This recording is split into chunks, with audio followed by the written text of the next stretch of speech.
Subaru means Pleiades in Japanese, which is a constellation also known as the Seven Sisters. But that's not why it became the unofficial car of lesbians and queer women.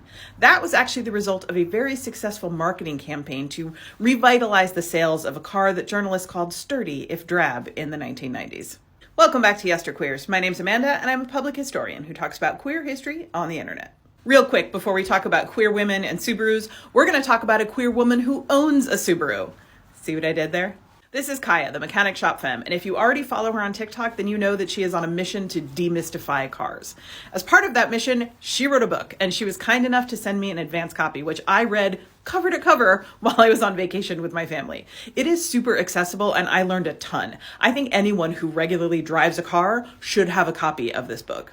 And that's where you come in, because Kaya is trying to sell out the first print run of her book before its debut on Tuesday. So if you would like to help her achieve that goal, you can go to my page or hers to find a purchase link. Okay, back to the history. Subaru had a problem in the early 1990s. Their sales had been slipping since 1986, and even the introduction of a luxury model and a $70 million ad campaign with the same agency who came up with Nike's Just Do It tagline couldn't move the needle. White, suburban, 18 to 35-year-old men, the traditional demographic for their cars, were simply uninterested in buying Subarus. So Subaru fired the hip ad agency and did a deep dive to figure out who exactly owned their cars and why.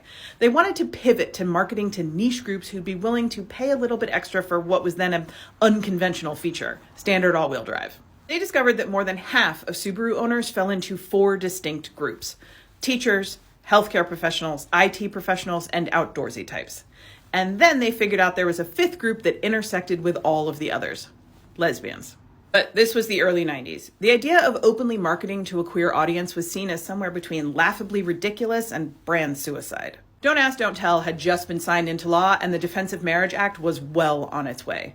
The World Health Organization had just barely declassified homosexuality as a mental illness.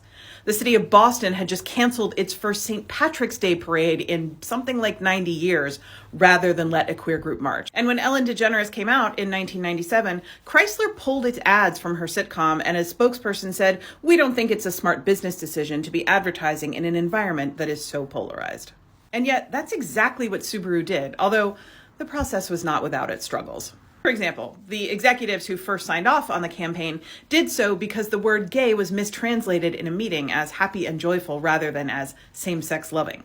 According to Tim Bennett and John Nash, the creative leads on the campaign, it took some lengthy conversation to get the Japanese executives back on board after the mistranslation had been corrected. Bennett has been clear in interviews, though, that they never faced any kind of disrespect, just a slow learning curve. I know that rainbow capitalism is a thing now, but openly advertising to queer people was almost unheard of in the mid-90s, unless you were selling booze. It took a little trial and error to find the right approach. Queer car buyers didn't respond to ads featuring 2 women who were presumably a couple. What they did respond to was a more subtle form of advertising that would come to be known as gay vague. We know it as flagging, things that are obvious to the in-group and go right over everyone else's heads. It's kind of hard to see, but in this print ad, both of these Subarus have vanity plates. This one says Camp Out, and this one says Xena Lover. There's this one that's basically a sapphic personal ad, and one of my personal favorites from one of the later campaigns. These ads are all a wink and a nod, not the cagey queerbaiting that Volkswagen did with this 1997 television commercial. And unlike Volkswagen, who refused to clarify whether or not the commercial portrayed a queer couple, Subaru was clear about its advertising goals and full-throated in its commitment to its queer customers. This video is not sponsored by Subaru. I just find this little snippet of history fascinating, especially because this one marketing decision reshaped Subaru's company culture in ways that still resonate today. This wasn't just rainbow capitalism. Subaru actually tried to embody what we would now call standards of equity and inclusivity. Subaru was the first automotive company in the United States to offer domestic partnership benefits to its queer employees. They were the first company to hire Martina Navratilova to appear in advertisements after she was outed. And they were one of 3 charter sponsors when Logo TV was launched in 2005.